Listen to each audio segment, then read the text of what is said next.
Welcome back to Introduction to iOS Application Development at SSFS. In this video, we're going to look at how to configure Xcode to work with GitHub, the popular code sharing site. The easiest way to use GitHub with Xcode is to configure a new project. So I'm going to go ahead and open up Xcode. And again, you can either use the spotlight or click down here in your dock if it's in your dock. And I'm going to create a new Xcode project. It can be any one of these for right now. I'm just going to use a single view application because this is just a test. I'll hit next. I will call this GitHub Xcode test. I'll leave all this the same. I will hit next. And here's the important part. I want to make sure that this box is checked. Create Git repository on my Mac. And you can see that Xcode will place your project under version control, which is exactly what we want. I have a developer folder that I've saved it in. For right now, it doesn't matter which folder you save it in, as long as you know where you save it. So I'm going to go ahead and create that file. And again, if you've ever created a new file in Xcode, all of this looks similar, except that we have placed it under version control. And you'll notice that GitHub has a menu called Source Control, and when I click on it, I have a number of messages: commit, push, pull, which should be familiar if you've ever worked with GitHub at all. So I could use GitHub on my computer and I would save different versions of it and be able to go back to previous histories if I wanted to. But I'm actually going to use GitHub to store my code remotely so that I have access to it from wherever I am. So in order to do that, I need to create a GitHub repository. So I'm going to go ahead and go here. I'm going to open up GitHub, and I'm already signed in, and I'm going to create a new repository.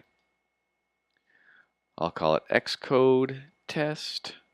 You can see I was doing this one before. Make sure it's public. I don't need to worry about any of these buttons, and I'm going to go ahead and create the repository. I'll need this URL, so I'm going to go ahead and copy that. And I'm going to go back to Xcode. So what I want to do is I want to set up my remote repository. So I'm going to go to source control. I'm going to go to Git, the master branch, and I'm going to configure GitHub. Oh, I spelled that wrong. I'm going to go to remotes, and I'm going to go to the remote branch. I'm going to add a remote branch. I'm going to leave the name the origin since that's where it's originating from. I'm going to go ahead and paste in my address and add the remote. And I'm going to click Done. So now that I've finished that, I've set up my remote branch. I'm going to go back to source control, and I'm going to press push. What push does is it pushes it to my remote branch. Okay, push local changes. I'm going to the origin, and it's pushing the changes. If you have never signed into GitHub in Xcode before, you'll be asked to put in your GitHub username and password. Since I've signed in before, I don't have to do that. So make sure you have your GitHub username and password ready. And now if I go to GitHub and I go ahead and refresh this page, you can see that I have the initial Xcode files here. So here's my viewcontroller.swift file, my app delegate file. Let's look at this file. It has some basic code. Let's use that one to test it. So let's go back to Xcode. Let's go to our viewcontroller.swift file, and let's just add another comment. This is where I would write some important code. Okay, so I've added that. I've go ahead and saved it. You can see that this has an M now, which means it is modified. So I'm going to go to source control, and I'm going to create a commit this time. I'm going to hit commit.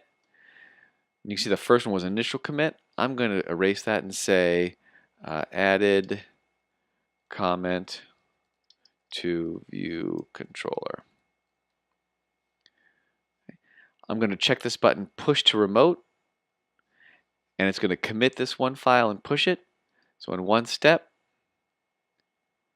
I've pushed it and it's been committed. Just to verify that it's been done, let's go back to Google Chrome.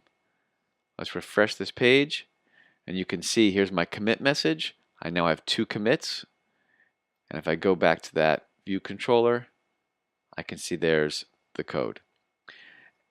as a rule of thumb, when you're using GitHub, you should only be committing working files. So your version that you're working on needs to be functional. So you can always go back to a previous commit if you need to. So that's how to set up a new Xcode project to be set under version control or Git. And in the next video, we'll take a look at how to do that with an existing Xcode project.